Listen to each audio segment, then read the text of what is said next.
in to Huffman's headlines for Tuesday, July 2nd, 2019. I'm C.E. Huffman. Glad you're with us. We've got 10 minutes. I got it set. We're going to do it today. We're going to do 10 minutes today. Got it on my phone. We've got it set. Let's start right now with the CNN poll numbers for the Democrats and where they're sitting a month later. Now, last poll was last month in May. We've got new numbers out today. They're bad for the front runner, Joe Biden, but we've got two ladies that are looking pretty good right now. They're up almost double digits. Joe Biden down. You may remember from the Democratic debate last week when Kamala Harris gave him a KO. Now, I will say this. I didn't like it because I think that she picked a race card. She played the race card. You only get one time of that, though, Kamala Harris. You got to come up with something better for the next debate. But it worked in her favor because Kamala Harris is now in second place in this latest polling. She's up 9 percentage points since last month at 17%. Now, Joe Biden's still on top with 22%. Still the front runner, still has some padding from the 17% of Kamala Harris, but he was down double digits, 10%. Now, on her heels, Kamala Harris' heels, that is, you've got Elizabeth Warren. Of course, she's got some solid plans folks are looking to. They like what she's saying. They like the ways to get them implemented. And it actually might play well in middle America. So I got some suggestions for Senator Kamala Harris. She needs to come prepared with details of plans and how to move the country forward in the future. And we don't need to hear any more about the past. Nobody's interested in it. We need to move forward. So if you don't have plans to move forward, this is to Kamala Harris or Joe Biden. If we don't have plans to move forward, you should probably step out of the way and let folks who are looking and focused on moving to the future have their way. So, going to give Kamala Harris, though, and Elizabeth Warren 2 thumbs up. You both get a thumbs up because you're on the rise. You did pretty good in the last month. Joe Biden, of course, you get a thumbs down. You weren't prepared for last week's debate. You just didn't have the energy that we all love in Joe Biden. I don't care if you're a Republican or a Democrat. People like Joe Biden's energy. So you're down this week. Hopefully the next time we see Joe Biden in a debate, he'll be a little more energized and a little more ready for speaking up for his own past and his own resume.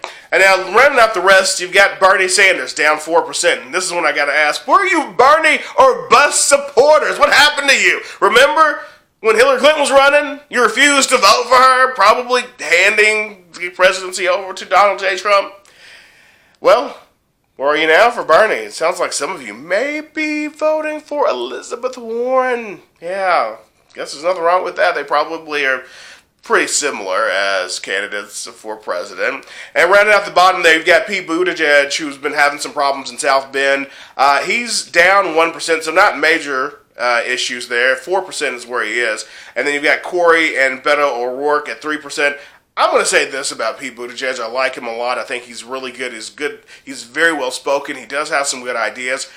I just don't think that he's ready for prime time. I think maybe if he's not Mayor Pete, but then runs for governor of Indiana, and maybe if Donald Trump is president again, America will be ready to really regroup and go for a governor, Pete Buttigieg.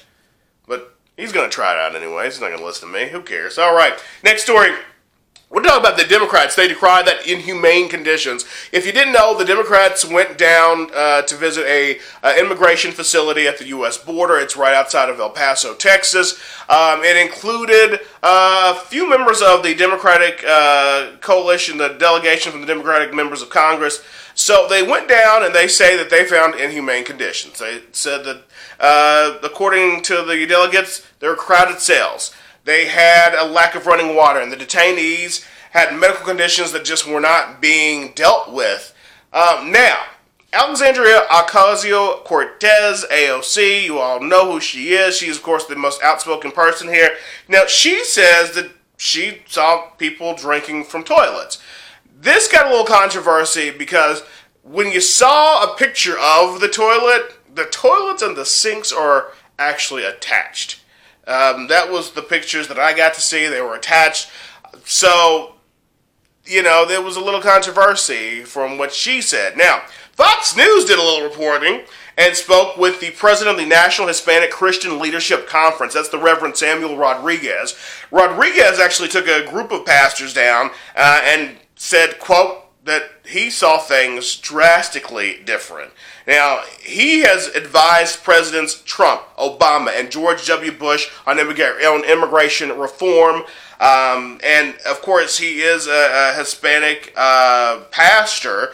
And according to an interview, he said that, quote, "To my surprise, I saw something drastically different from the stories I've been hearing in our national discourse. Even as a veteran of the immigration advocacy in the U.S., I was shocked at the misinformation of the crises at the border."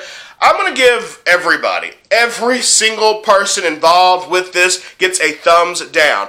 America has to do better. We have to have a better immigration policy, and we have to treat people better. Period. End of sentence. There's no other option than that. This country is built on two people: immigrants and slaves. That's it. That's who America is. That's our history.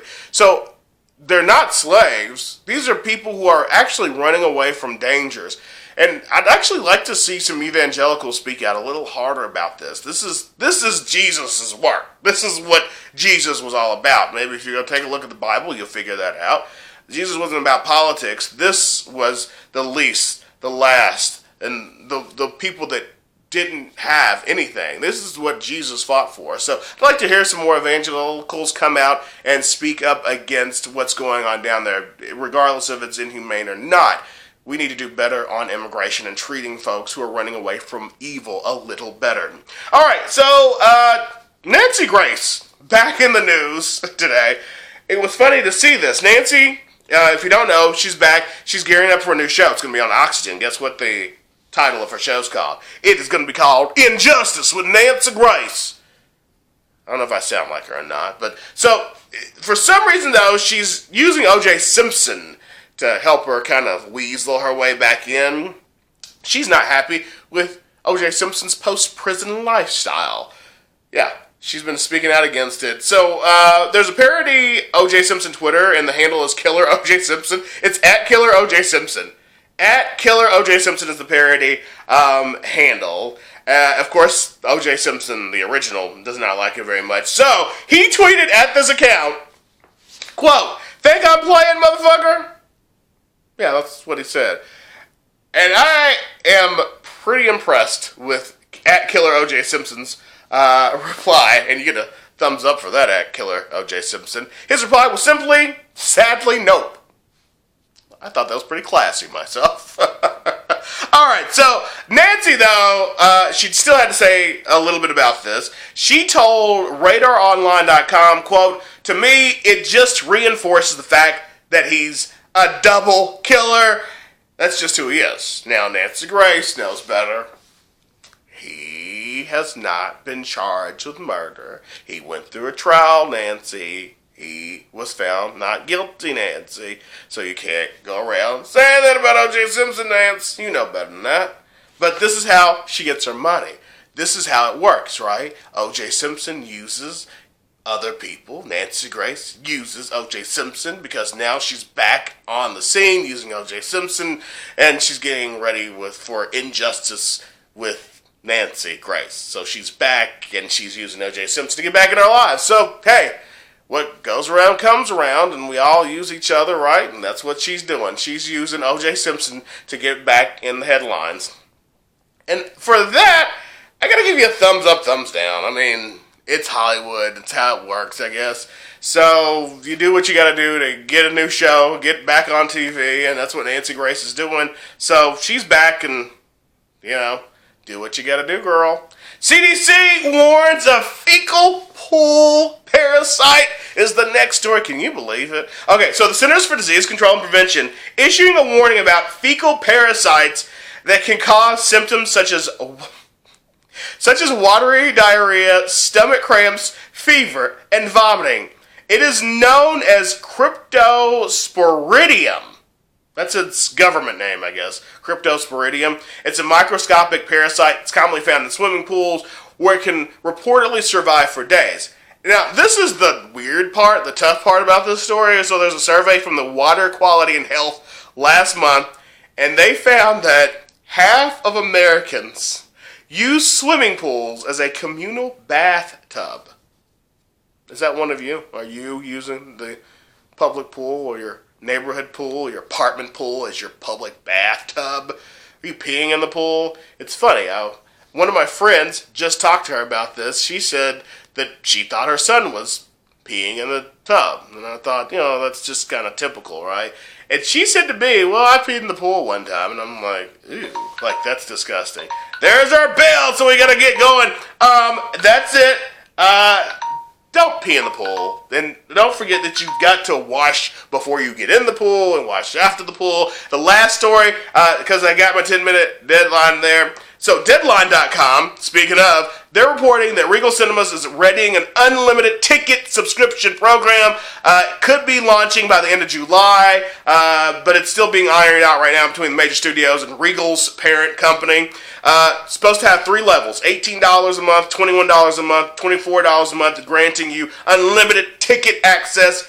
Going to be based on theater location, though. It's believed that you could get the top-of-the-line subscription, though. If you get that, it's like when you get that your black card from Planet Fitness, you can go to any Regal theater then. Like, if you get the $24 a month, you'd also get a 10% cash reduction at concessions. But there is a catch as we go away. What is the catch?